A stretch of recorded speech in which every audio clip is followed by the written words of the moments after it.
De la madrugada, 40 segundos. Un gusto saludarlos en este lluvioso amanecer, comienzo de mes. Ha estado lloviendo y va a seguir lloviendo esta mañana en Bogotá. Opera normalmente el aeropuerto El Dorado. Amanecemos en modo desmentidos. Todos los mencionados en el escándalo de un supuesto golpe que preparaba el ex canciller Álvaro Leiva contra el presidente Gustavo Petro.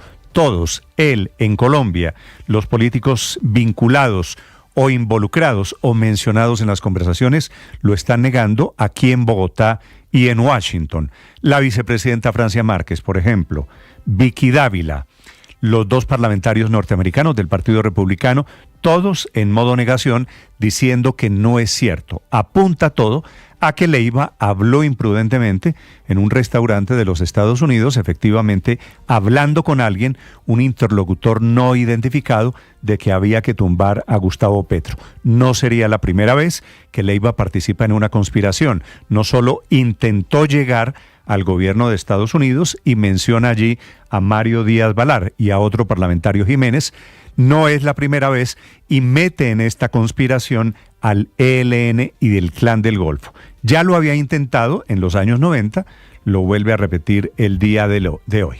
El artículo de la tormenta es el artículo del periódico El País que dice que Leiva viajó a Estados Unidos a buscar ayuda del gobierno Trump y de republicanos para tener presión internacional que participasen en el complot. Buscó a dos congresistas, estos que les digo, Mario Díaz Balar y Carlos Jiménez. No llegó a la Casa Blanca, no llegó al Departamento de Estado. La razón por la que mencionan estos dos congresistas es que ambos son cercanos al secretario de Estado Marco Rubio, ambos de origen cubano, ambos de la Florida. No se sabe quién es el interlocutor de Leiva, ni sabemos con certeza dónde se grabó. Leiva dice en las últimas horas que fue una conversación de carácter privado y que se la grabaron en un restaurante de Estados Unidos. El artículo del País incluye la publicación de 3 audios. Uno sobre Francia Márquez, en donde Leiva lee un supuesto chat que le envió a ella después del primer Consejo de Ministros, el del 7 de febrero, en el que la vicepresidenta se enfrenta con Petro por la llegada de Armando Benedetti. El segundo es el audio de Leiva planteando la necesidad de un acuerdo nacional y que como el país va, dice al despeñadero y el orden público se desbordó, hay que incluir allí en la conspiración al ELN y al Clan del Golfo. Y el tercer audio es en el que menciona a Vicky Dávila y a Miguel Uribe, y sale a aclararlo ayer diciendo que nunca antes de esa grabación no habló ni con Miguel Uribe, que no lo puede desmentir, ni con Vicky Dávila, que efectivamente le hace una llamada de 5 minutos ayer para desmentir en público que ya estuviese en planes golpistas. Este es el gran escándalo que el presidente Petro aprovecha para marcar distancia de su vicepresidenta Francia Márquez y para pedir desde Sevilla, en donde se encuentra, que ella responda ante la justicia y que haga pronunciamientos públicos, como efectivamente lo hizo. Francia Márquez muy rápidamente emite un comunicado diciendo que no ha estado en ningún plan golpista. Niega ser parte de alguna conspiración con Leiva, que ella no se presta para conspiraciones, que no ha cuestionado ni va a traicionar al presidente de la República. Lo que es claro es la ruptura que hay entre el presidente Petro y la vicepresidenta Francia Márquez. Y responden desde Washington los congresistas involucrados. Mario Díaz Balar dice que suele reunirse con políticos de muchos sectores, que no hace parte de ningún golpe de Estado en Colombia, y Jiménez, el otro parlamentario, es representante radicado en Miami, dice que no necesita que nadie le confirme que el presidente es un corrupto, incompetente y drogadicto. Bienvenidos, ya les vamos a hablar de este tema. Leivadas, le dice el presidente Petro, desde Sevilla, en donde se encuentra participando en una cumbre sobre desarrollo. A propósito, allí también, desde Sevilla, el presidente Petro responde al otro escándalo, que es la conexión de Ecuador con la violencia en Colombia, con el atentado a Miguel Uribe, y con Fito, que es el narcotraficante que fue recapturado la semana pasada. El presidente Petro dice que no es cierta la versión recogida por medios de comunicación, especialmente en Ecuador, que hablan de que Petro, se reunió con Fito en la ciudad de Manta, en Ecuador, y por eso hay tantas alusiones en redes sociales a eso de Manta. Lo de Manta ha sido el objeto de la gran especulación. Fito fue capturado, la misma ciudad en la que estuvo el presidente Petro, cuando viajó a la posesión del reelegido presidente Noboa. El presidente, a modo de explicación y de justificación, dice que se reunió con Noboa y que las fuerzas de seguridad de Ecuador supieron siempre dónde estuvo él los 2 días de agenda privada. Apareció una carta escrita a mano, supuestamente por este señor Fito, dirigido a la Embajada de Colombia en Quito, pidiendo que el gobierno de Colombia, el de Petro, fuera garante de una posible entrega y ayudara a evitar su extradición a Estados Unidos. El ministro del Interior de Ecuador confirmó que el presidente estuvo efectivamente 2 días en Montecristi, que es una ciudad cerquita a Manta, pero que esos días no se puede decir que fueron utilizados para reunirse con este Fito. La Cancillería y la embajadora de Colombia en Quito, que se llama María Antonia Velasco, dicen que nunca respondieron la carta y que el gobierno colombiano no ayudará a narcotraficantes. La otra polémica corre por cuenta de la unidad investigativa de Noticias Caracol, que anoche reveló la declaración del exministro y exdirector de la DIAN, Luis Carlos Reyes, presentada ante la Corte Suprema de Justicia sobre la lista de recomendaciones políticas para nombrar en cargos estratégicos de aduanas. Por supuesto, un botín en época de papá Pitufos. Reyes, en más de 12 horas, habla de Armando Benedetti, habla de Efraín Cepeda, habla de Olga Lucía Velázquez y de Roy Barreras, que también estuvo declarando ante la Corte Suprema de Justicia. Roy dice que nunca pidió los nombramientos y acusa al exdirector de la DIAN, que muy célebre se hizo en TikTok con el nombre de Mr. Taxes, diciendo que sufre de una alteración psiquiátrica, una pelea adentro del gobierno que va en esta acusación. Hasta mañana estará en cámara ardiente el cuerpo de doña Nidia Quintero de Turbay, que fue primera dama de la Nación, abuela de Miguel Uribe Turbay, que murió en Bogotá este fin de semana a los 93 años de edad. Una mujer símbolo del concepto de solidaridad en Colombia desde los años 70. Doña Nidia Quintero es la abuela de Miguel Uribe Turbay, una familia, por supuesto, golpeada de todas las formas posibles por este destino, que desapareció ella muerta a los 93 años, que no alcanzó a conocer porque tenía problemas de salud al final de sus días, no alcanzó a conocer del atentado contra su nieto, que por el otro lado salió bien de la cirugía este fin de semana. Es un gusto saludarlos. Es una mañana llena de escándalos, llena de respuestas y llena de desmentidos. Aquí estamos desde Mañanas Blue con noticias de Colombia y el mundo. Les contaré de la andanada del presidente Gustavo Petro contra el Fondo Monetario Internacional. En segundos, el presidente sigue en Sevilla, en el sur de España. 6:08 minutos, hoy es 1 de julio. Felicidades para ustedes. Aquí están las noticias, el resumen que preparamos en Voces y Sonidos en Mañanas Blue. No, es que esa es una grabación de una conversación privada. Es decir, eso fue en un sitio, me parece que fue en un restaurante. Y yo siempre he considerado que cualquiera que sea la situación de este país se requiere un acuerdo nacional. Porque en unas conversaciones privadas uno tiene derecho a hablar y decir cosas. Y el delito incurre en el delito quien hace la grabación. El ex canciller Álvaro Leiva explicó que los audios revelados por El País en realidad fueron una conversación íntima, una conversación de restaurante y que eso no debió haber sido grabado. Negó que Miguel Uribe o Vicky Dávila estuvieran involucrados en un plan para sacar al presidente Petro del poder. Hay que sacar a ese tipo. Ese tipo pues no con las elecciones. Es que además y los datos públicos se le ¿no? Este es uno de los audios que reveló el fin de semana el diario El País de España del ex canciller Álvaro Leiva buscando apoyo en un supuesto plan para derrocar al presidente Gustavo Petro, donde además nombró a varios actores políticos del país. El presidente Petro pidió explicaciones a todos los involucrados en los audios de Álvaro Leiva, incluyendo a la vicepresidenta Francia Márquez. Todas las personas que nombra allí pues deben dar explicaciones, y no solamente políticas, públicas, sino ante la justicia. Vicky Dávila, precandidata presidencial, fue mencionada por Leiva como supuesta encargada de estructurar una comitiva para ejecutar el golpe. La periodista reaccionó publicando una llamada telefónica con el propio Leiva. Doctor Leiva, ¿en algún momento usted y yo hablamos de golpe de Estado contra Gustavo Petro?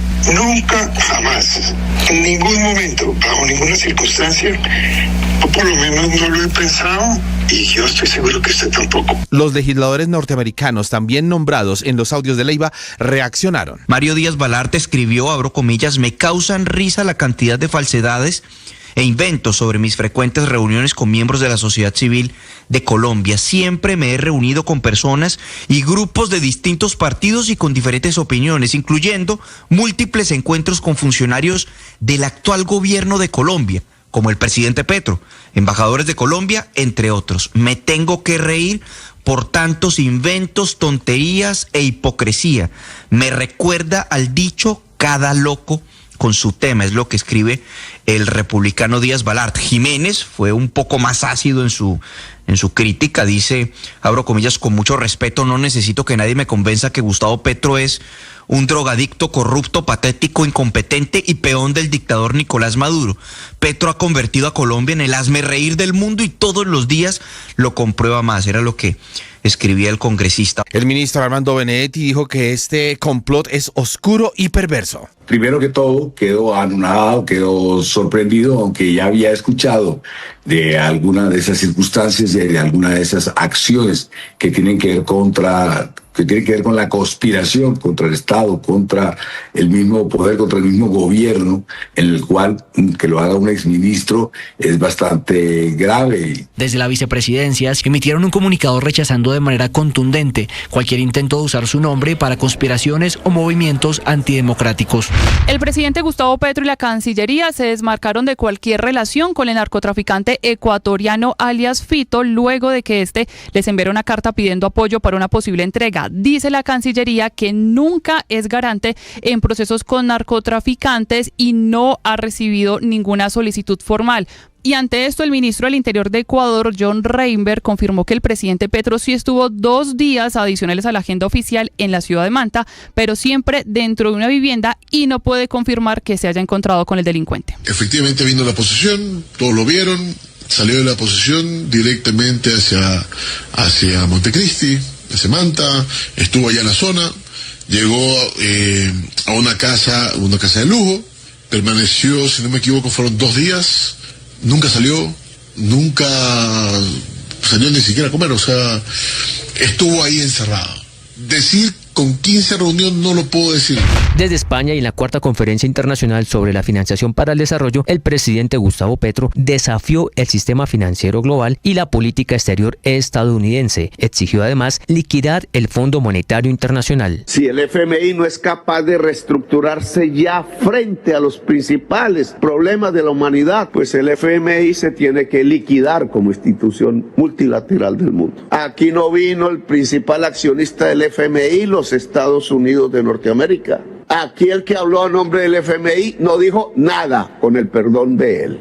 Nada. El FMI sigue siendo lo mismo de antes. Mi país lo está sintiendo, porque un tonto gobernante se endeudó con el FMI y están a punto de quitarnos el crédito, dicen. La unidad investigativa de Noticias Caracol tuvo acceso a todas las declaraciones que rindieron ante la Sala de Instrucción de la Corte Suprema el exdirector de la DIAN, Luis Carlos Reyes, y 2 de sus asesores. Allí revelaron la bitácora de recomendaciones que presuntamente les entregaron varios parlamentarios para nombrar a sus fichas en cargos estratégicos de la entidad. Aunque el exministro Reyes entregó una lista de más de 35 congresistas en la que dejó constancia de la trazabilidad de sus recomendaciones, en realidad sus señalamientos más delicados involucran a 5 dirigentes políticos. El hoy ministro del Interior Armando Benedetti, el ex senador Roy Barreras, el actual presidente del Congreso Efraín Cepeda, el senador Jairo Castellanos y la representante Olga Lucía Velázquez. Sobre el ex embajador Roy Barreras, Reyes afirmó que en una reunión le entregó unas hojas de vida en sobres de Manila. Y en algún momento la conversación giró hacia una recomendación que él estaba haciendo de varias hojas de vida.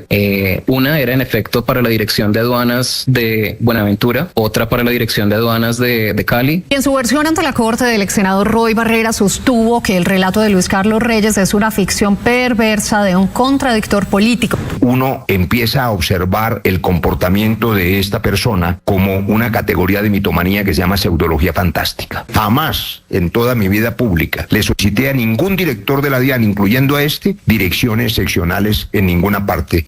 En esta gran caminata 1981, Solidaridad por Colombia. Allá pasa el carro de bomberos y vemos a la primera dama de la nación, doña Nidia Quintero de Turbay. A los 93 años falleció doña Nidia Quintero de Balcázar en la Fundación Santa Fe de Bogotá, lugar en el que estaba interna después de una afectación respiratoria. Cabe recordar que doña Nidia fue primera dama entre 1978 y 1982 e impulsó la transformación del ICBF, pero su obra más grande fue la creación de la Fundación y la Caminata por la Solidaridad en Colombia, junto con su hija Diana Turbay. No era de caminata, era un desfile, en unos camiones, en unas cosas. Entonces yo fui encima de un camión y la gente era absolutamente una cosa muy linda.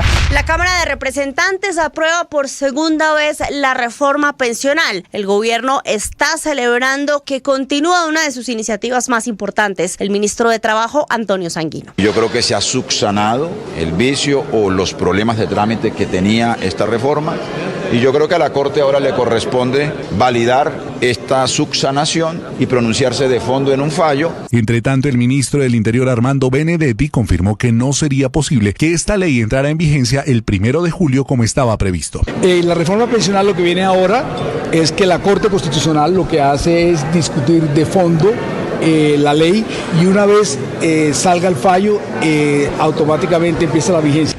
Una ola de calor extremo, la primera del verano, está azotando a toda Europa. Son millones de personas que se enfrentan a alertas sanitarias por el calor y a la creciente amenaza de incendios forestales. Hoy se anuncian 40 grados en París. En Francia se han cerrado 1.300 escuelas. En Italia se prohibió el trabajo al aire libre. En España han alcanzado los 46 grados y cerca de Lisboa se registraron casi 47 grados. Incendios forestales en Turquía obligan a evacuar a más de 50.000 personas. Independiente Santa Fe celebró con sus hinchas el título del fútbol profesional colombiano. En la llegada de León a Bogotá, la calle 26 colapsó y fue imposible transitar durante horas. Todo por la celebración del elenco cardenal, que llegó a 10 estrellas de la mano de jugadores como Hugo Rodallega, goleador de la Liga Colombiana con 16 anotaciones y encargado de marcar el gol decisivo en la final. Rodallega aseguró que lo más probable es que sí juegue la Copa Libertadores 2025. Ojalá que pueda